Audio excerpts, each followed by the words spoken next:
Bonjour et bienvenue pour ce nouveau live chat. Alors spécial jardinage, j'accueille notre experte aujourd'hui, Noémie Vialard. Alors bonjour Noémie, merci d'être avec nous. Bonjour Fanny. Ça va? Oh super. Bon bah très bien. Alors n'hésitez pas à poser toutes vos questions à Noémie qui répondra avec le plus grand plaisir. On commence tout de suite, Noémie, avec une première question. Alors, une question de Morgane P. Je pars en vacances 3 semaines au mois de mai et mon balcon est rempli de géraniums. Une de mes amies viendra s'en occuper durant mon absence. Quels conseils je peux lui dire à faire pour l'entretien de ces géraniums ? Alors Morgane, ça va être très simple. Simplement, votre amie, elle va tâter la terre à chaque fois qu'elle vient. Si la terre est mouillée, elle n'arrose pas. Si la terre est sèche, elle arrose. Puis surtout qu'elle coupe systématiquement toutes les fleurs fanées. Ainsi, quand vous rentrerez, les géraniums seront de nouveau en fleurs. Des conseils simples à suivre. Oh, très simple. Alors, prochaine question de Sébastien 467. J'ai dans l'optique d'acheter des fleurs comestibles type chèvrefeuille. Est-ce que je peux en planter dès maintenant ? Oui, bien sûr, vous pouvez planter des chèvrefeuilles sans problème. Alors, vous pourrez manger les fleurs des chèvrefeuilles, mais sachez que les baies sont toxiques. Donc, faites attention à ça. Puis surtout, semez des capucines, semez de la bourrache, semez des soucis. Toutes ces fleurs se mangent dans les salades. Alors, Noémie, nous sommes enfin au printemps. Oui. Le choix d'être au printemps. Et j'ai l'attention, il s'agit de Noël 365, excusez-moi, je n'ai pas donné votre prénom. Donc elle a l'intention de planter des tulipes, ses fleurs préférées. Y a-t-il des choses à savoir sur son entretien ? Noël, d'abord, ce n'est pas du tout l'époque de planter des tulipes, ça se plante en septembre-octobre. Elles fleurissent maintenant, mais ce sont des bulbes, donc vous les planterez à l'automne. Et puis, vous les plantez, vous les oubliez à la limite. Alors, si ce sont des tulipes botaniques, vous les laissez en terre définitivement pendant des années, elles vont se multiplier. Et si ce sont des tulipes horticoles, pour qu'elles restent jolies, il faut les sortir en principe après la floraison, en mai-juin, et les rentrer dans un cellier. Ok. Alors, prochaine question de Steph 897. Bonjour Noémie. Bonjour Steph. Je vis en appartement en Rhône-Alpes et j'ai acheté du thym et du romarin en pot. Est-ce que je peux les planter sur mon balcon qui est en plein soleil et où il fait souvent très chaud ? Merci pour votre réponse. Oh, tout à fait, parce que ce sont des plantes de garrigue, donc la chaleur, ce sont des plantes qui supportent bien. Par contre, il ne faudra pas oublier de les arroser parce que dans un petit pot, obligatoirement, voilà, mais il faudra les arroser parcimonieusement. Prochaine question de Sabrina 14. Bonjour, j'ai l'intention de planter quelques légumes pour la belle saison, cependant je débute dans le jardinage.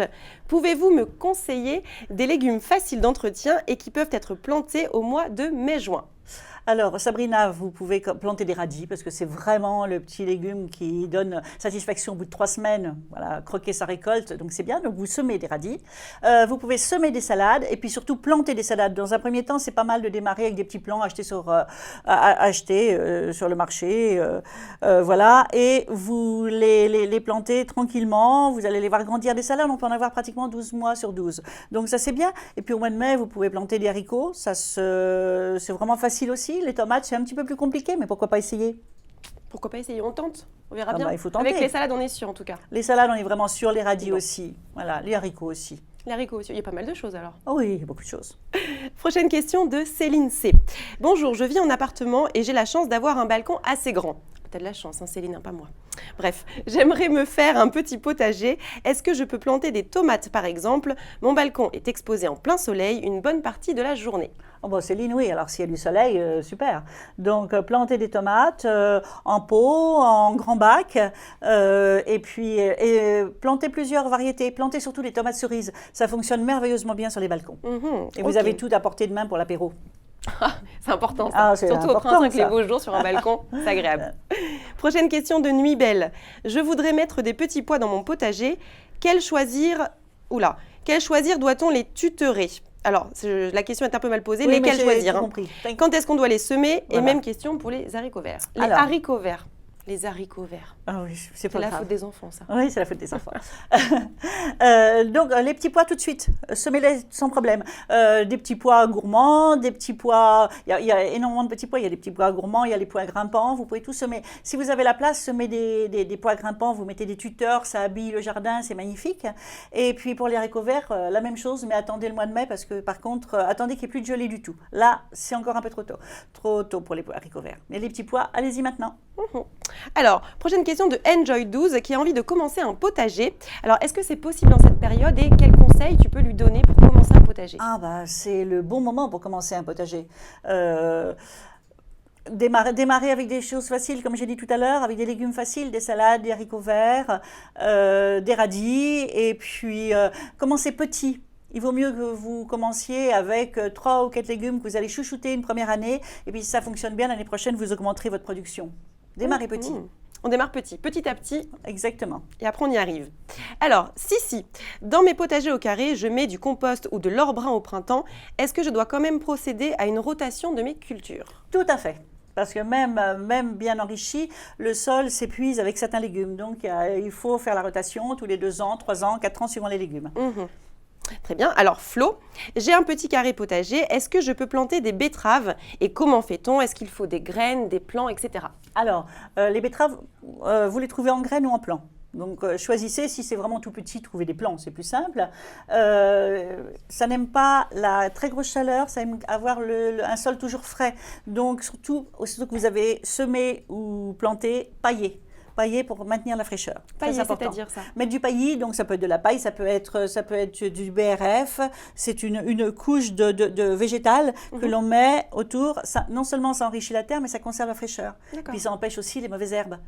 Les herbes indésirables. Il n'y a pas de mauvaises herbes. Les herbes indésirables. Il n'y a pas de mauvaises herbes? Pas de mauvaises herbes. On fait voilà. Pour moi, il n'y a pas, parce que pour moi, il n'y a pas de mauvaises herbes. Chaque herbe a son utilité. Mais des fois, elle peut être indésirable à certains moments, à certains endroits. Il faut savoir bien la traiter et voilà, savoir ce qu'on en fait. En conséquence. Bon, le pissenlit, ça peut être indésirable si ça arrive au milieu d'une certaine culture, mais à un autre endroit, c'est super parce qu'on va les manger.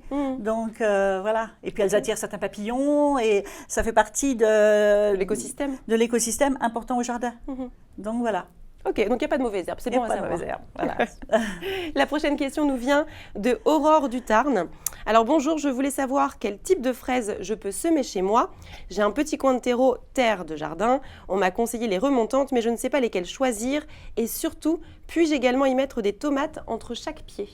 Alors, d'abord, vous n'allez pas semer des fraisiers parce que là, ça serait très très long. Vous allez planter. Vous allez acheter des petits pieds. Voilà. Vous pouvez mettre. Alors, l'idéal, c'est de mettre des remontants et des non remontants. Parce que comme ça, les remontants donnent des fraises un petit peu à partir de mai jusqu'en septembre-octobre. Et les non remontants donnent une grosse production en mai-juin. Donc, l'idéal, c'est vraiment de marier les deux. D'accord, on marie les deux. On marie les deux, voilà. Alors, prochaine question de Laurie. Bonjour Noémie. Bonjour Laurie. Et quelles sont les plantes aromatiques les moins fragiles à cultiver? J'aimerais en avoir et je vis en Normandie en pavillon. Alors, en Normandie, vous pouvez avoir du thym, bien sûr, et voilà, mais dans Normandie, où quand même c'est un climat un peu humide, si vous plantez du thym ou de la sarriette... Non, il ne pleut jamais en Normandie. Ou du romarin, ou du romarin, drainez votre sol comme si c'était dans la garrigue, c'est-à-dire mettez des cailloux au fond du sol et du sable mélangé à la terre. Voilà, et puis autrement, tout ce qui est, alors là, chez vous, tout ce qui est menthe, ciboulette, c'est parfait. Menthe, ciboulette, mélisse, allez-y. Ok. Alors, Joël, qui a une plante d'intérieur, comme celle qui est à votre gauche derrière vous. Voilà, plante d'intérieur. Très jolie plante, d'ailleurs, très beau décor. Merci à toute l'équipe. Alors, cette plante, elle pense que notre plante est malade car il y a une espèce de coton blanc qui se développe dessus. Que dois-je faire? Ah non, elle parle de la sienne, pardon. N'importe quoi. Elle parle de sa plante. Oui. Donc, il y a un espèce de coton blanc qui se développe dessus. Qu'est-ce qu'elle doit faire? Alors, est-ce que c'est de l'oïdium? Ça peut être de l'oïdium. Si c'est de l'oïdium... il faut, qu'est-ce que je vais vous dire? Il faut la... Salut, ça serait... la sauver, oui, ça serait bien. Ça peut être des cochenilles aussi, parce que les cochenilles farineuses font aussi ça. Alors, si ce sont des cochenilles, il faut que vous regardiez bien. Si vous avez l'impression que ce sont des cochenilles, vous regardez une photo de marqué cochenille, et là, vous tamponnez avec de l'alcool et un petit... Enfin, voilà, vous tamponnez, et les cochenilles vont mourir comme ça. Si c'est de l'oïdium, c'est plus embêtant, c'est que la plante a besoin d'être aérée. Donc, aérer la pièce où vous êtes. Voilà, c'est souvent un confinement qui amène l'oïdium. Ok, très bien. Alors, prochaine question de Printemps. Je doute que ce soit son prénom, en tout cas ce pseudo. Bonjour Printemps. Bonjour Printemps. Bonjour Printemps. J'ai des plantes infestées de petits gendarmes rouges et noirs. Comment les éliminer sans produits chimiques? Alors, d'abord, les gendarmes ne sont pas du tout, enfin, ceux-là ne sont pas du tout méchants. Ils n'abîment pas du tout les plantes. Il n'y a qu'une chose qu'ils mangent, ils adorent les graines de malvacée, c'est-à-dire de rose trémière, etc. Mais sur les autres plantes, ils ne font pas de dégâts. Et si vous avez l'impression qu'il y a des dégâts, ce ne sont pas les gendarmes qui les ont faits, ce sont les bestioles, les autres petites bestioles que sont venus manger les gendarmes. Donc, les gendarmes ne sont pas méchants. Si vraiment ils vous ennuient, vous les emmenez, vous enlevez à la main, vous les mettez ailleurs. Mais c'est vraiment un animal utile, enfin une petite bestiole utile. utile. D'accord. Alors, on poursuit avec Sissi. Mes fraisiers ont des taches genre rouille. Est-ce que je peux être sûre que de mettre de la décoction de prêle ou de la bouillie bordelaise va les guérir? J'ai eu le même problème sur un de mes rosiers tiges en 2015, mais le produit spécial rosier ne l'a pas vraiment guéri et il est resté chétif. Alors, pour les fraisiers, en effet, c'est bien, c'est le bon moment là de leur donner une petite tisane. Ça peut être de la prêle, ça peut être de l'ortie aussi, hein, un petit purin d'ortie. C'est le bon moment avant que les fruits arrivent. En principe, ça fonctionne bien. Voilà, et puis enlever surtout toutes les feuilles abîmées, hein, pour pas que ça se propage, parce que c'est un champignon, tout bêtement. Ok. Alors, Valou te pose la question. Bonjour, j'aimerais savoir comment éloigner les lapins de mes renoncules. Ils mangent non seulement les feuilles, mais aussi la fleur. Comment faire pour éloigner les lapins? Oh là là, il n'y a pas grand-chose, hein, à part les guetter puis leur faire peur. Ouais, d'accord. Bon, on trouve des produits pour les éloigner, mais c'est des produits qui sont souvent toxiques. Toxiques. Il existe aussi des petits fils que l'on tend et qui font du bruit, voilà. Ça leur fait peur, ça les éloigne, ça? Oui, mais ils s'habituent vite. Ah. Voilà. Il y a des appareils à ultrasons aussi qui envoient des choses qui les font fuir. Et puis sans ça, c'est tout bête, mais bon, c'est difficile à faire partout. C'est planter du grillage un peu enfoncé comme ça, du grillage à poules. Ouais. Et puis tout autour des massifs ou du jardin. Enfin bon, c'est un petit peu compliqué. Protéger, ouais. Pour pas qu'ils passent. Donc il faut, voilà. Autrement, il y a quelques plantes qu'il n'aime pas. Je crois qu'il n'aime pas les soucis. Je pense qu'il n'aime pas les soucis. Donc semer des soucis. Okay. Voilà. Avec les soucis, on n'a pas de soucis? On n'a pas de soucis du tout, au contraire, les soucis, c'est tellement utile. J'ai vraiment beaucoup d'humour, hein, non, n'est-ce pas? Je suis drôle. Oui, très. Alors, on poursuit avec Joe. Comment enlever mauvaises herbes entre les dalles du jardin? Alors, Joe, pour les mauvaises herbes entre les dalles, l'eau bouillante. L'eau bouillante, si en plus, donc vous prenez votre bouilloire et puis vous arrivez, vous faites des petits trucs comme ça va brûler les racines. Si vous avez l'eau bouillante des pommes de terre, du riz, c'est encore mieux parce que c'est encore beaucoup mieux. Donc vous déversez ça là-dessus. Voilà, essayez de ne pas déborder sur les autres, hein, parce que ça, votre plante à côté, elle serait abîmée. Et puis dans vos dalles, essayez de semer des jolies plantes qui vont, elles, sursemer et prendre la place. Des Erigeron cavancianus, par exemple. Voilà. Ok, c'est des bons conseils, tout ça. Très joli. Là, ça fera des petites dalles fleuries. Ah ben ouais, c'est sympa, ça. Alors, prochaine question de Gilles. Bonjour, mon gazon est très abîmé, il est jauni. Comment le rattraper sans devoir tout refaire? C'est une vaste question, ça. Oui, c'est simplement remettre du gazon, de ce qu'on appelle de surfaçage. C'est-à-dire qu'on fait des raccords. On fait des raccords, c'est le bon moment, on fait des raccords. D'accord. On en replante un petit peu, oui, on en ressème. par là. On en ressème, oui. Ok. Oui. Alors, on poursuit encore avec un homme, Jean-Louis. Bonjour, j'ai des taupes plein mon jardin. Alors ça, c'est vrai que c'est un vrai calvaire. Donc des trous partout dans mon gazon. Je ne veux pas être cruelle, mais comment m'en débarrasser et surtout comment les faire fuir? Il y a des combines, mais moi, franchement, j'en ai jamais trouvé une qui vaille vraiment le coup. Hein. Voilà. Un petit conseil quand même. Oui, un petit conseil. Alors on dit de mettre dans les tranchées, dans leurs galeries, de mettre des plantes avec des épines, par exemple. Des plantes avec des épines? Oui, parce que des branches avec des épines, voilà, parce qu'elles vont se blesser, elles sont soi-disant hémophiles, etc. Voilà, moi j'ai jamais vraiment trouvé le truc qui marchait bien d'une façon saine. Il faut se dire que la taupe est une petite bête d'abord super mignonne, super jolie, puis super utile. Elle mange un tas de choses qui nous ennuieraient autrement dans le sol. Ouais. Les gros vers blancs là, qui sont qui mangent les racines des plantes et tout. Donc ce sont des animaux utiles aussi, que je trouve tellement mignons. Bon, c'est sûr qu'une pelouse, voilà. Ça fait des trous partout, c'est vrai que c'est utile. Ça fait des trous, mais voilà, on récupère la terre, ça fait de la jolie terre pour faire les jardinières. Ça va être l'époque de faire les jardinières, on récupère la terre, ça fait une terre qui est totalement belle. Elle travaille la terre en profondeur, il faut se dire ça. Oui, il faut se dire ça. Et puis, les trous, on aplanit, et puis à la limite, on remet un petit peu de gazon de surfaçage, et puis voilà. Voilà. Écoutez, gardez vos trous, hein, et puis... Et on vit, voilà. On vit avec les taupes. On s'adapte avec les taupes. En tout cas, on ne les tue pas. Voilà, je pense que c'est très ennuyeux pour les gens qui ont un golf. Oui, voilà. Qui ont un golf. Bon. Voilà. Je pense qu'ils ne sont pas très nombreux quand même. Dans notre jardin, je crois qu'il faut, il faut vivre avec les taupes. Vivre avec les taupes. Bon, on vit avec les animaux. Les animaux sont nos amis. Alors, prochaine question de Aurore du Tarn, encore une nouvelle question. Rebonjour, voilà maintenant, on ne peut plus utiliser du désherbant chimique, c'est vrai. Alors, que puis-je utiliser, oui, pour désherber naturellement? Vous avez des jolies petites mains. Donc, il faut vraiment désherber. Et ça n'abîme pas, vous voyez. Je vous assure que ça n'abîme pas du tout les mains. Désherber, au contraire, d'avoir les mains dans la terre, ça fait du bien. Et puis, il y a vraiment que le côté manuel. Il n'y a pas de mystère. Sauf que, comme on disait tout à l'heure, quand c'est sur des dalles ou etc., on peut mettre de l'eau bouillante. Mais c'est évident que dans un massif, on ne peut pas le faire. Donc, la main, il faut un couteau désherbeur. C'est très important pour toutes les racines qui sont pivotantes, pour aller les chercher comme ça. Et puis voilà, et il n'y a pas de chose. Alors surtout, ne pas laisser les herbes monter à fleurs, bien entendu. Parce qu'en ce moment, c'est l'époque où les pissenlits sont en train de monter à fleurs. Donc si vous les laissez tous monter, voilà, vous aurez un champ de pissenlits l'année prochaine. Donc enlevez déjà, avant tout, enlevez les fleurs, avant d'enlever les pieds. Et après, vous enlevez les pieds. Les pissenlits, c'est le bon exemple pour le couteau désherbeur, parce qu'il faut aller comme ça. Okay. Puis mangez-les, les pissenlits. Ben oui, des salades de pissenlits. Voilà. Et puis avec les fleurs, on fait de la confiture, qui s'appelle la cramaillotte. Ah, la cramaillotte? La cramaillotte. Je ne connaissais pas ça. Ouais. Ça ressemble à du miel. Ok. Alors, on poursuit avec une question de Anna55 qui te demande qu'elle aimerait connaître un produit pour éviter les vers dans les fruits, cerisiers, mirabelles, pommes. Elle a un grand verger et ne voudrait pas pulvériser ou avoir plutôt une solution naturelle. Oui, il faut mettre des pièges à phéromones. Vous les mettez maintenant, on les met de mai au mois d'août. Donc, ces pièges, vous les installez dans les arbres. Ils vont attirer les mâles.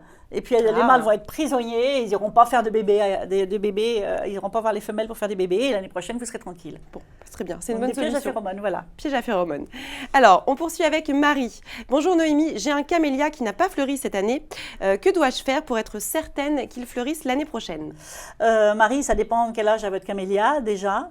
Donc, c'est très difficile à dire. Bon, puis simplement, il a peut-être boudé une année. Hein. Il y a des plantes comme ça qui vont donner une grosse floraison une fois, et puis la fois d'après, ils vont être beaucoup plus calmes, et puis refleurir ensuite. Donc, si le feuillage est beau, ne touche à rien. Alors, on a une question de JP qui aimerait avoir une roseraie. Il adore les roses. Alors, comment faire? Quels sont vos conseils? Ouais, JP, alors là, c'est très vaste comme sujet. Une vraie roseraie. Alors là, il vous faut, alors si vous voulez une vraie roseraie, il vous faut des rosiers non remontants, anciens. Il vous faut des rosiers remontants pour avoir des fleurs tout le temps. Il vous faut des rosiers grimpants. Il vous faut des rosiers lianes qui vont, eux, garnir vos arbres. Et des rosiers couvre-sol. Voilà, là, vous avez tous les cas de figure. On prend toutes les sortes de roses et on... Oui, bon, il faut choisir des rosiers qui n'ont pas de maladie. Donc ça, les livres vous conseillent bien, parce que c'est vrai qu'il y a des rosiers, moi, il y en a certains que j'essaye, je leur donne 3 ans. Quand au bout de 3 ans, je vois qu'il y a des maladies, je les supprime. J'ai 70 rosiers dans mon jardin, j'en ai pas un seul qui a une maladie. Donc, il faut choisir les bonnes variétés. Même dans les anciennes, il y en a. Et puis maintenant, dans les nouvelles créations, il y a aussi des rosiers vraiment... On travaille vraiment maintenant sur le côté naturel du rosier, sur les maladies, et sur la beauté, et sur le parfum. Donc, franchement, dans les nouvelles créations, il y a des choses magnifiques. Et puis dans les rosiers anciens aussi. Donc, il faut faire... voilà. Ouais, très bien. Réponse très complète. Alors, question de Anna. C'est quoi la tendance 2016 en termes de fleurs dans les jardins? Alors, Anna, c'est évident que ce sont les fleurs naturelles, maintenant, de plus en plus, qui ont vraiment un aspect naturel, qui peuvent se manger. C'est là vraiment ça? Les fleurs comestibles. Ah bah oui, les fleurs comestibles. Voilà, moi c'est un de mes dadas et dans mes rédacteurs en chef me commandent souvent des articles là-dessus. Oui. On sent vraiment que c'est la mode. Moi c'est vraiment mon dada depuis toujours et il suffit de voir comment maintenant les cuisiniers, les chefs mettent des fleurs depuis très peu de temps, depuis 2, 3 ans, 4 ans dans leurs plats. Qu'est-ce qu'on a comme fleurs comestibles? Alors tout à l'heure on en parlait. Alors voilà, donc il y a la bourrache, il y a la capucine, il y a le souci. Voilà, il y a les mérocales qui est ma fleur préférée à manger. Ça a le goût de quoi, voilà. Pour moi, c'est la meilleure fleur à manger. Elle est charnue. C'est ce qu'on appelle le lys d'un jour.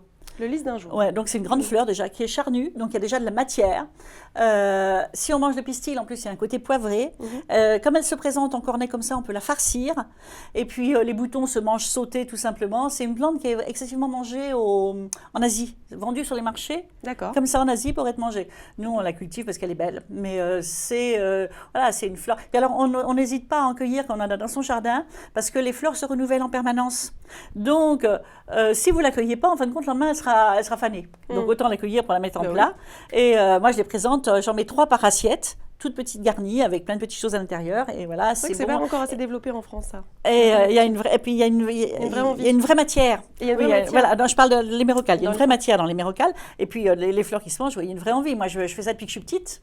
J'ai déjà écrit plein de livres sur le sujet depuis longtemps. Je faisais manger à ma sœur, qui avait 3 ans de moins que moi, quand je devais avoir, 8-10 ans, des pâquerettes, je savais que ça pouvait se manger. Et je faisais fondre du beurre au soleil, je mélangeais du sucre et je faisais manger des pâquerettes à ma sœur, comme ça. Dans le beurre sucré. Et elle était sympa, elle mangeait. Elle était sympa, elle savait surtout pas ce qu'elle mangeait. Exactement. Elle faisait confiance à la grande sœur. Ouais. Mais voilà, donc c'est vraiment, moi, c'est un sujet qui me passionne et c'est un sujet qui passionne de plus en plus les chefs. Et donc, les gens en plantent de plus en plus souvent dans leur jardin. Et faire la cueillette avant dîner pour aller savoir ce qu'on allait mettre dedans, les primes verts. Tiens, en ce moment, c'est les primes verts. Les primes verts dans les salades, c'est une merveille. C'est agréable, hein, d'aller chercher ses plantes et après de faire manger directement avec des produits frais. C'est vrai. Alors, on poursuit avec Suzy. Elle adore les plantes et les fleurs, mais à chaque fois, elle meurt. Alors, elle nous dit « Je crois que je n'ai pas la main verte. Comment on fait pour l'avoir, Noémie, la main verte ?» Ça n'existe pas, la main verte. Quand on aime, on y arrive. C'est de la logique.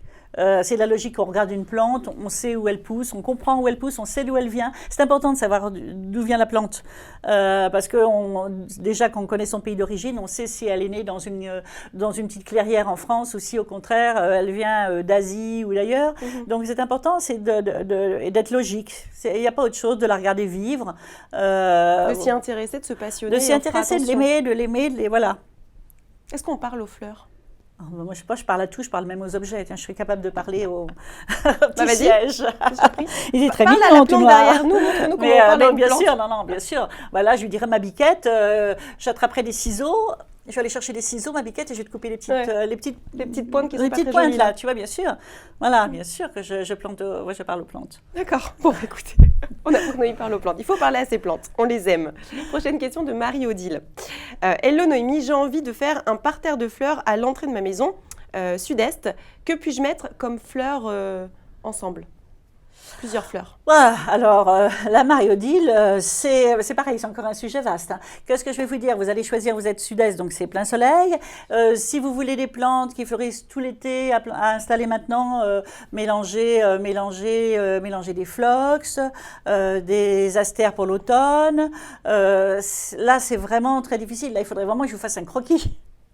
Voilà, il y a énormément de plantes. Simplement, choisissez, quand vous faites votre massif, choisissez les bonnes hauteurs, les bonnes couleurs, et puis harmonisez ça ensemble. Puis essayez d'échelonner, essayez de prendre des fleurs qui fleurissent par exemple très longtemps, comme les achillées, et puis d'autres comme les astères dont on parlait tout à l'heure, qui elles vont arriver plutôt à l'automne, et puis commencer par des ancolies qui elles vont démarrer maintenant. Donc il faut vraiment alterner, en ayant une base très très solide de longue floraison, et puis ensuite alterner pour avoir des fleurs pendant 8 mois de l'année. Comme ça, on en a tout le long. Voilà, on en a tout le long. Pensez toujours au volume, très important. Ne pas mettre une fleur, faire plutôt des petits groupes. Mettre trois variétés semblables ou 5, et toujours par 3 ou 5 parce que c'est plus joli, vous les plantez en quinconce. Et puis voilà, et vous faites ça sur un papier, ça va être très amusant à faire. Vous mettez les hauteurs, les couleurs. Voilà, les couleurs sont très importantes parce que même si vous vous trompez un petit peu dans quelque chose, la couleur fait la liaison s'il n'y a pas de faute de couleur. Ok, très bien. Alors, Sabrina, bonjour, j'ai un petit jardin exposé au soleil toute l'après-midi. Quelles fleurs puis-je planter vers le mois de mai ? J'aimerais avoir un beau jardin pour la belle saison. Waouh, alors là, Sabrina, on en revient un petit peu au même. Qu'est-ce que je vais vous faire planter à ce moment-là ? Planter des marguerites. Tiens, on n'a pas parlé de marguerites encore. C'est super joli, les marguerites. Voilà, planter des chrysanthèmes, des jolis petits chrysanthèmes d'automne qui vont commencer à montrer leur feuillage avant et fleurir en fin d'automne. Des goras. Planter des goras, vous allez planter des goras maintenant, ça, c'est très aérien et ça fleurit de mai vraiment jusqu'au gelé et ça va donner beaucoup de légèreté à vos massifs. Et puis ça fleurit tout le temps. Alors, des coréopsis aussi, ça fleurit longtemps, donc des goras, des coréopsis, des achillées, voilà. Ok. Alors, on poursuit avec un homme. De retour, les hommes avec nous. David, 02. Bonjour, j'ai une toute petite parcelle de jardin, environ 3 mètres carrés. Ah oui, ça fait pas beaucoup. Ah, David. David, bon. Et j'aimerais y planter du lys. Seulement, mon jardin est très peu au soleil et donc toujours à l'ombre quasiment. Qu'en pensez-vous? Est-ce que je peux quand même en planter? Oh non, non. Alors là, David... C'est catégorique. Ah ouais, non, David, sans soleil, vous n'aurez jamais de lys. C'est pas possible. Mais planter, tout à l'heure, on parlait des hémérocalles. C'est ce qu'on appelle le lys d'un jour parce que ça ressemble un petit peu. Et eux, ils supportent bien d'être à l'ombre. En plus, il y a des couleurs incroyables. Il y a des couleurs, ça va du blanc au pourpre en passant par le violet, le rose, le orange, pardon. Donc, plantez des hémérocalles, vous ne serez pas déçus. Et puis les lys, renoncez. On renonce au lys. Et il y a même des hémérocalles parfumées. Donc, si c'est le parfum qui vous attire dans le lys, vous pouvez trouver des hémérocalles parfumées. Donc, ça ressemblera à peu près... Ça ressemble un petit peu, oui. C'est pour ça qu'on l'appelle le lys d'un jour, parce que la fleur ne dure qu'une fois. Mais par contre, c'est une plante beaucoup plus résistante. C'est une plante qui va s'installer au fil des ans, qui a un feuillage magnifique, une super bonne plante et qui se mange. Ah, et elle se mange en plus. C'est double avantage, faut pas hésiter. On poursuit avec Arnaud. Passionné de jardinage depuis toujours, j'aimerais créer un jardin avec des fleurs exotiques. Pouvez-vous me conseiller? J'habite vers Perpignan. Les températures sont souvent élevées l'été. Merci à vous. Oui, mais un petit peu fraîche l'hiver. Donc, on est quand même un petit peu limité. Alors déjà, pour faire votre base, mettez un palmier, le Trachycarpus, qui, lui, va résister aux hivers un peu froids et qui va vous donner déjà, ce palmier, un côté exotique. Puis après, installer des plantes à grand feuillage, semer des ricins. Vraiment, les feuilles vont devenir comme ça, donc ça donne vraiment un côté exotique. Mettez beaucoup de graminées, les graminées géantes, comme les miscanthus, qui vont monter certaines jusqu'à 3 mètres, 3 mètres 50. Voilà. Donc, jouez avec ça. Et puis, s'il y a une plante qui donne vraiment des très, très grosses fleurs comme ça et qui résiste bien et à la chaleur et au froid, si elle est bien arrosée, parce qu'elle pousse dans les marais. Donc ça vous empêche pas de l'installer justement dans une espèce de cuvette, toujours un peu mouillée. C'est le... Ah, ça, c'est bien, je suis partie là pour vous dire quelque chose. Je vois très bien la fleur, mais le nom m'échappe. Zut alors. Bon, écoute, il m'échappe. Et si, Hibiscus mosquetos. Ah ben voilà, Hibiscus mosquetos, ça vous donne des fleurs qui sont de cette grosseur-là. Vraiment, la chaleur, pas de problème. La rusticité, pas de problème. Mais il lui faut de l'humidité au pied. Donc, mosquetos, ça veut dire marais. Donc, vous la mettez dans une grosse cuvette où il y a une espèce de boue, d'eau, etc. Donc, vous arrosez quand vous y pensez. Ok. On poursuit avec Gilles 46. Bonjour. Peut-on dépointer un Trachycarpus fortunei pour limiter, voire ralentir sa croissance? De les pointer, au contraire, ça va lui donner encore plus envie de s'étaler. Donc, le Trachycarpus, normalement, ne se taille pas. J'ai peur que vous lui enleviez en plus sa jolie forme. Simplement, on enlève tous les stipes ça s'appelle des stipes, tous les stipes qui sont fanés au fur et à mesure, et c'est vraiment la seule solution. Et de toute façon, plus vous allez le rabattre, plus il va avoir envie de pousser, au contraire. Oui, donc ça va développer sa croissance au final. Exactement, il va s'élargir. Donc, nettoyer, enlever les stipes fanés, et voilà. Ok. Bon, c'est assez simple finalement, il n'y a pas trop de solutions. Ah non, c'est une plante qu'il faut laisser vivre à sa guise. Puis c'est une plante qui ne pousse pas vite, en plus. Bon, ok. Donc, voilà. Alors, on continue avec Louis. J'avais planté un érable dans un grand pot, mais il était trop au soleil et je l'ai perdu. Je ne peux pas déplacer mon pot, alors qu'est-ce que je peux mettre comme arbuste au soleil? Je voudrais bien des fleurs et qu'il garde ses feuilles l'hiver.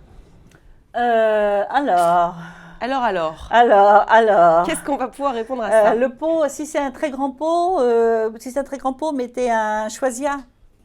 Un choisia feuillage persistant, fleurs blanches, très parfumées au printemps et de nouveau à l'automne. Voilà, pour moi c'est un arbuste, pour moi on devrait tous en avoir un sur son balcon, au jardin, c'est vraiment un arbuste à tout faire qui est élégant. La fleur à avoir, l'arbuste à avoir. Voilà. D'accord, ce conseil du jour, ça tu peux le dire à tout le monde. On poursuit avec Louis. Ah, c'est sympa ça. Et un bananier dans le nord de la France, est-ce que c'est possible? Oui, bien sûr. C'est possible, en sachant que l'hiver, il faut vraiment le protéger. De toute façon, le bananier, ce n'est pas un arbuste, c'est une plante vivace qui n'est pas vraiment très rustique. Donc, ce qui veut dire qu'une plante vivace, qu'elle perd ses feuilles l'hiver. Donc, il ne faut pas avoir peur d'enlever les feuilles et lui faire un gros capuchon avec de la paille autour, carrément très, très épaisse comme ça. Et avec cette paille, recouvrir ça avec un plastique en plus ou du voile d'hivernage très épais et faire une espèce de gros machin comme ça. On l'empacte comme ça pour voilà, protéger. on l'oublie l'hiver. Et puis là, maintenant, ça y est, en avril, on le sort. Mais dans le Nord, c'est fort possible, j'en connais bien. Qui pousse, qui donne des bananes. Non, il ne donne pas des bananes. Faut pas moi, rêver, je veux là. savoir s'il donne des bananes. J'ai un bananier qui ne donne pas de bananes. Il ne faut pas rêver. Mais non, mais ça, c'est pas bien. C'est pas juste. Non, là, éventuellement. Alors, surtout dans le nord de la France, ça ne marchera pas. Il y a d'autres régions. C'est joli quand même, un bananier. C'est très beau, un grand feuillage, très exotique. Tout à l'heure, tiens, la personne qui me demandait est-ce qu'on pouvait planter aussi l'exotique à Perpignan. Un bananier, bien sûr. Voilà. Oui, en plus, avec les températures qu'il y a à Perpignan, c'est peut-être encore mieux. Ouais, mais il faut quand même le couvrir l'hiver. Ok. Voilà, ça descend l'hiver. Voilà. Ok, très bien. Alors, on poursuit avec Louisa. Bonjour Noémie, j'ai une orchidée à la maison. Avez-vous des conseils pour son entretien? Parce que les fleurs d'extérieur, je maîtrise, mais celles de l'intérieur, c'est plus dur. Nota bene, tout à l'heure, il y avait une question sur les lapins pour les éloigner. Le spray au poivre ou le poivre simple marche bien. Ben voilà, merci de votre conseil. Merci beaucoup. Voilà, un petit conseil en plus. Voilà, tout à fait. Alors, et pour l'orchidée, comment on fait pour la conserver? Alors d'abord, il y a 50 000 orchidées et toutes ne se cultivent pas de la même façon. La règle générale, c'est de les mettre en hiver vraiment le long de la fenêtre. Oui, au soleil. Et voilà, lumière, maximum de lumière, voilà. Et à partir du mois d'avril, de la mettre près de la fenêtre, mais voilée. Voilée, d'accord. Voilà. Pas trop de lumière quand même. Pas de soleil surtout. Pas le soleil de printemps et d'été. Ouais, mais par contre, le soleil d'hiver sans problème. Voilà. Voilà. De tremper le pot tous les 8-10 jours dans une eau non calcaire, très important. Voilà. Et puis, donc, quelques minutes. Et puis voilà, surtout. Voilà. Je crois qu'on a à peu près tout dit. Des conseils simples à suivre. Ouais. Ok. Alors, on poursuit avec Jean-Jacques. J'ai entendu parler du paillage. Ça consiste en quoi exactement et comment le faire? Alors, pailler le sol, donc, comme j'ai dit tout à l'heure, c'est pour conserver la fraîcheur, pour éliminer, empêcher les herbes indésirables de pousser beaucoup. Et en même temps, ce paillage va enrichir le sol. Parce que, voilà, donc il va servir d'une espèce de compost, il va se composter au fur et à mesure dans le sol. Donc, dessus, on peut mettre alors, ce qu'on appelle le BRF, c'est-à-dire les branches d'arbustes broyées finement. Voilà, comme c'est en forêt, en fin de compte, il faut toujours imaginer que ce que l'on fait au jardin, ça doit ressembler à ce qu'il y a dans la nature. Donc, quand vous regardez le terreau qu'il y a dans la forêt, vous imaginez bien, c'est les feuilles mortes qui sont tombées. Donc, on peut pailler avec des feuilles mortes à l'automne. On peut pailler avec ce fameux BRF qui est des petites branches. Si vous voulez pailler, vous pouvez pailler, par exemple, dans les pots. Ce qui est parfait, c'est le paillage de lin. Ou de chanvre, parce que c'est très fin et ça va bien pour les peaux. Donc, il y a énormément de paillage et maintenant, il y a même des fèves de cacao qui enrichissent. Donc ça, vous trouvez ça vraiment dans votre magasin sans problème et de toutes sortes. Et vraiment, c'est utile. Moi, je ne bêche jamais mon jardin. Mon jardin est totalement naturel. Il n'est fait que de paillage. L'hiver, je paille. Alors l'hiver, c'est encore mieux. Si j'ai une petite partie à nettoyer, en novembre, je couvre cette partie-là de carton brut. Et je mets dessus ou de la vraie paille, parce que j'ai la chance de trouver de la vraie paille où j'habite, de la paille faite par un agriculteur bio, bien entendu, ou alors je la couvre avec des feuilles mortes ou avec un paillage acheté en magasin, tout bêtement. Et quand vous enlevez ce paillage-là au mois de mars-avril, votre sol, les vers de terre ont mangé le carton, ont tout mangé, le sol est prêt à être planté et pas besoin de bêcher, vous plantez directement dessus, un petit coup de croc et ça y est. Les vers mangent le carton. Les vers, ils adorent. D'accord. Ouais. Quand on fait du compost, il faut toujours des parties vertes dans le compost, c'est-à-dire les fans de légumes, etc. Et il faut des parties brunes. Donc ça peut être des feuilles mortes à une saison, etc. Et quand on n'a pas ça, on prend du carton brut qu'on découpe en morceaux et on met ça et on fait des couches de ça entre les légumes verts pour que le compost se fasse bien et qu'il soit bien équilibré. Mais c'est une bonne astuce, ça. Je ne connaissais pas. Qu'il soit bien équilibré. Ok. Voilà. Alors, on poursuit encore avec Aurore du Tarn, qui est une fidèle. Bonjour Noémie, j'ai envie de dire. Connaîtriez-vous des engrais naturels que je pourrais utiliser sur mes fleurs et plantes potagères?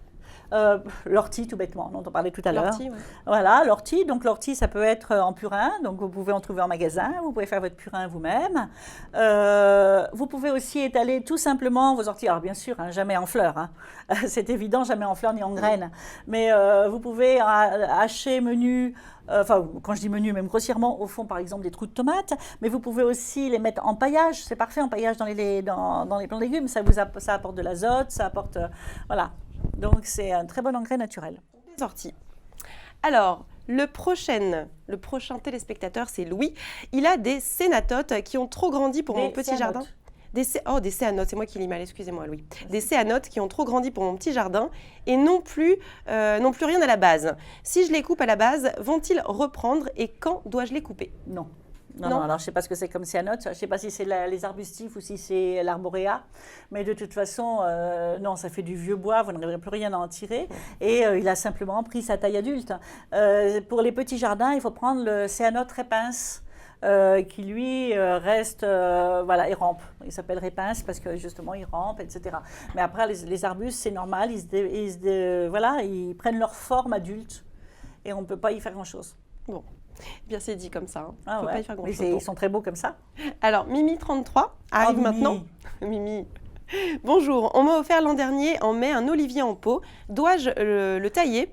On m'a dit aussi de mettre de l'engrais et que l'engrais pour géranium pouvait aller. Est-ce que c'est vrai? Amicalement et merci pour votre réponse. Alors, l'engrais de géranium peut convenir en effet, sans problème. Et la taille n'est pas obligatoire, c'est seulement si vous le trouvez une esthétique. Mais sinon, laissez-le comme ça. C'est ce que vous préférez. Si vous préférez qu'il soit un petit peu comme ça, au port naturel, vous le laissez. Et si vous avez envie qu'il soit vraiment ou en boule, etc., vous taillez. On peut laisser vivre la plante sans problème. Voilà. Ok. Alors, on poursuit avec Arthur. Bonjour. On reste dans le taillage. Est-ce qu'il faut tailler un ficus benjamina? Oui, pas obligatoirement. Non, pareil. Voilà, pas obligatoirement, ça dépend. Là, par contre, s'il se dégarnit, vous pouvez tailler, mais taillez toujours là où il y a encore des parties vertes. Voilà, là, je suis en train de chercher une plante, là. Voilà, j'amène. Voilà, il faut toujours, quand vous allez tailler, il faut toujours qu'il reste une partie ici verte. Et là, vous pouvez le tailler si vous avez envie, mais c'est pas nécessaire. Okay. Alors, question de Sof. J'ai un verger avec des cerisiers et un pommier, mais ce dernier ne grandit pas du tout par rapport aux cerisiers. Alors, comment faire? Il fait ce qu'il veut. Quand vous avez des enfants, il y en a un qui grandit beaucoup et l'autre pas. Donc ça, là, il n'y a vraiment rien à faire. Vous le laissez vivre sa vie. On ne va pas le booster d'engrais? Non, il n'a pas besoin, il faut pas le booster, il faut le laisser vivre comme il a, envie. S'il se porte bien, s'il a un beau feuillage, s'il va bien, c'est pas normal qu'il ne grandisse pas. Non, de toute façon il y a des pommiers, il y a toutes sortes de pommiers aussi. C'est comme, toi t'es plus grande que moi, voilà. Bon, toi t'es le cerisier, moi je suis le pommier. Voilà. C'est ça. Je mange beaucoup de soupe moi en fait. Alors, on poursuit avec Ludovic Le Tom. Peut-on faire du jardin sur son balcon? J'imagine la réponse. Alors, vas-y, fais-la pour moi. Oui. Alors, vous pouvez faire du jardin sur votre balcon avec différents produits. Vous pouvez faire du potager, vous pouvez mettre des plantes, vous pouvez mettre des légumes, des radis, des tomates, ce que vous voulez. Ça dépend aussi de l'exposition au soleil. À toi, je continue, je ne suis pas... C'est parfait. Voilà, si vous avez du soleil, vous choisissez des légumes et des fleurs qui vont au soleil. Et si c'est de l'ombre, vous choisissez des végétaux d'ombre. Vous pouvez faire tout ce que vous voulez. Ce qui est sympa aussi sur les balcons, c'est vraiment de profiter des murs. Donc, de faire grimper des choses sur les murs ou de mettre même carrément des petites poches pour pouvoir cultiver les fraisiers, par exemple. Voilà. Mais sur un balcon, tout doit être exploité. Tout peut être fait. Tout doit être exploité et toute la moindre petite surface. Simplement, faire gaffe à l'orientation, parce que s'il est plein sud, c'est ce qui limite. C'est sûr. Alors, Judith adore les pensées. C'est facile à entretenir, car en plus, c'est possible aussi sur un balcon. C'est ce qu'elle voudrait savoir. Ah oui, bien sûr. Aussi, oui.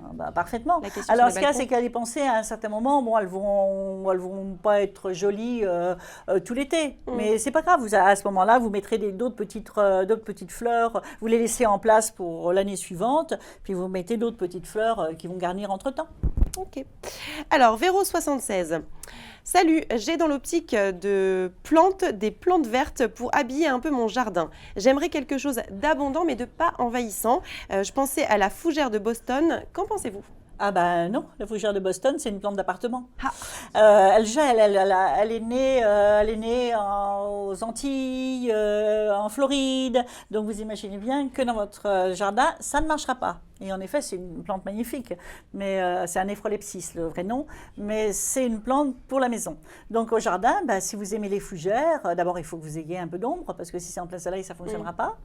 Et puis il y a beaucoup de fougères à feuillage persistant, donc amusez-vous avec les fougères si vous aimez ça. Bon, amusez-vous avec les fougères. Voilà. Prochaine question de Pauline. Alors, tu vas aimer sa question. Elle est passionnée par la Bretagne. C'est que tu es bretonne aussi. Voilà. Elle adore les camélias. Est-ce des fleurs à planter au printemps ou dois-je attendre une autre saison? Ah non, vous pouvez les planter maintenant, c'est pas un problème parce que vous allez les trouver en conteneur. Donc aucun souci, voilà, vous les plantez, vous faites un gros trou de plantation, vous allez apporter beaucoup de terreau de feuilles et de compost. Et puis voilà, donc ils aiment bien les camélias comme orientation, aiment bien l'ouest, c'est-à-dire qu'ils aiment bien la lumière, ils aiment bien le soleil, pas un soleil brûlant, mais pas d'ombre non plus comme on a souvent tendance à les mettre. Alors, on continue avec la dormeuse. On ne sait pas si elle dort beaucoup. En tout cas, c'est son pseudo. C'est joli. C'est joli, oui. Ouais. Oh, joli, oui. Ah, moi, j'aime bien la dormeuse. C'est joli, d'accord. C'est mignon, la dormeuse, alors. Est-ce que je peux enlever les protections d'hiver et laisser mes plantes respirer au mois d'avril? J'ai des primes verts et des roses. Bah, les primes verts et les roses, de toute façon, elles n'étaient pas couvertes parce que ce sont des plantes qui n'ont pas besoin d'être abritées pendant l'hiver. Donc, je pense que vous parlez d'autres plantes. Donc, d'autres plantes, ça dépend dans quelle région vous êtes. Il y en a certaines, il faut attendre qu'il n'y ait plus de gelée du tout. Donc là, il y a encore des petites gelées le matin parce que moi, je regarde la météo tout le temps. Donc, vous attendez. Par contre, si vous êtes chez vous et que ces plantes, et que l'après-midi, il fait beau, vous aérez un petit peu. Et puis, aérez au maximum. Et puis, d'ici 15 jours, 3 semaines, vous pourrez enlever toutes les protections. Après, ce sera bon. On est vraiment au Ça printemps. sera bon. Le temps sera plus clément. Voilà. Logiquement. Hein. Il faut attendre, oui. Non, mais après le 15 mai, c'est sûr qu'il n'y a plus de gelée nulle part. Enfin, ouais. C'est vraiment exceptionnel. Hein. Voilà. Donc, attendez le 15 mai. Oh, bah, ma bonne dame, vous savez bien, le temps, c'est plus ce que Oh, c'était. c'est plus du tout ça. Je sais bien, ma pauvre chérie. On poursuit avec Claude 17 qui nous dit donc j'ai planté il y a 3 semaines un pin parasol de 1,80 m, 1,80 m. Moi je lis tout mot pour mot. Hein. Il y a 3 semaines? Il y a 3 semaines. Ouais. Dans un lieu ensoleillé et drainé, mais depuis quelques jours, beaucoup d'aiguilles deviennent jaunes-marron. Puis-je mettre du stimulateur de racines pour le booster? Si vous l'avez planté dans les bonnes conditions de culture, je pense que non. Là, il perd peut-être seulement ses aiguilles de l'an passé, puisque ça se reproduit régulièrement. C'est comme nos petites cellules. Moi, à votre place, je n'y toucherai pas pour l'instant. Si vous l'avez planté dans les bonnes conditions, c'est-à-dire avec un compost à la plantation, si vous l'arrosez régulièrement sans le détremper, il y a une période d'acclimatation. 3 semaines, c'est un peu jeune. Hein. Voilà, moi, je continuerai à m'en occuper tranquillement, à l'arroser mais sans excès, voilà, et puis j'attendrai. Ça peut être très long. Ouais, les pins parasols, souvent, ça met une bonne année à s'installer, 1 an et demi. Donc là, 3 semaines, c'est tout jeune. Pas... Oui, 3 semaines, voilà. S'il a été bien planté, pour l'instant, il y a le choc de la transplantation, ce qui est normal. Ok. Eh bien, on patiente. On est patient quand on veut du jardin. D'ailleurs, il faut être patient de toute façon. Oui. Il faut savoir attendre un peu. Alors, Biscotte, c'est la prochaine question. Elle a un magnolia qui n'a pas fleuri cette année. Il y a 2 ans et l'année dernière, il avait fait des fleurs. Alors, que faire pour qu'il puisse refaire Il a 2 ans. Il y a 2 ans, oui. Et l'année dernière aussi. D'accord. Il y a 2 ans ou il a 2 ans? Il y a 2 ans. Il a 2 ans. Il a 2 ans, pardon. Il a 2 ans et l'année dernière, il a fait des fleurs. Excuse-moi. Voilà. Alors, souvent, quand vous achetez un magnolia, quand vous achetez une plante, elle a été un peu forcée, donc elle fait des fleurs. Là, maintenant, il va falloir qu'elle s'habitue à votre sol, à votre terrain. Donc, elle va peut-être rester 2 ans, 3 ans sans faire de fleurs, ce qui est absolument normal. Donc, vous attendez qu'elle reprenne un rythme normal, qu'elle s'habitue à son environnement et elle refera des fleurs. Mais même peut-être pas encore l'année prochaine, mais dans 2 ans, oui. On ne s'inquiète pas. On ne s'inquiète pas. On poursuit avec Titine 847. Comment faire fructifier un citronnier caviar? Cela fait 2 ans que j'en possède un et toujours aucun fruit.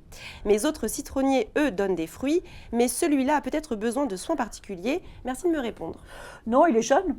Je pense que simplement, il va vous faire des fruits dans 2 ans, 3 ans. Si vous l'avez planté il y a 2 ans, c'est ça? Et combien de temps qu'elle l'a planté là? Alors, cela fait 2 ans. Oui, 2 ans. Donc, je pense que simplement, il est encore très jeune pour faire vraiment des fruits. Traitez-le comme vos autres citronniers. Il n'aime pas avoir soif l'été, donc pensez à l'arroser régulièrement en été. Voilà, sans détremper le sol, bien sûr, mais l'arroser, et puis c'est tout. Vous attendez, je pense que c'est tout. Bon. Ça va, c'est simple aussi à suivre. Bah oui. Les conseils au jardin, finalement, c'est pas si compliqué. Non, c'est très logique. Bah oui, c'est logique. Très logique. Planté depuis 2 ans, bah, le pauvre chéri, voilà. Voilà, on lui en demande beaucoup. Alors, on va poursuivre avec la dernière question de ce live chat, posée par Gina. Je suis envahie de coccinelles dans ma chambre. Que faire pour m'en débarrasser? Je sais que ça mange les pucerons, mais je ne veux pas employer de produits chimiques pour cause d'allergie. Ben, j'ai bien peur si votre chambre est envahie, que ce soit des coccinelles asiatiques. Parce que les petites coccinelles mignonnes, moi, j'en ai jamais vu dans les maisons. Coccinelle asiatique, c'est une coccinelle qui a été importée il y a quelques années par l'INRA pour manger nos pucerons. Mais en fin de compte, non seulement elles mangent les pucerons, mais c'est au détriment de nos coccinelles aussi. Donc, on essaye de lutter contre. C'est très difficile, hein, parce que justement, l'INRA n'arrive pas à se prononcer, parce qu'elles sont utiles, puis en même temps, elles sont désagréables avec nos coccinelles. Donc, quand vous en avez chez vous, ça ne peut être que ça. Elles sont plus grosses que nos coccinelles à nous. Donc, si elles sont grosses, ça ne peut être que ça. Allez voir des photos sur Internet, vous allez voir. Et donc, ce que l'on conseille quand on en a dans la maison, ça ne peut être que ça. Souvent, elles arrivent au moment en fin d'automne. Elles s'agglomèrent le long des fenêtres. Et on en trouve des fois, mais carrément des poches.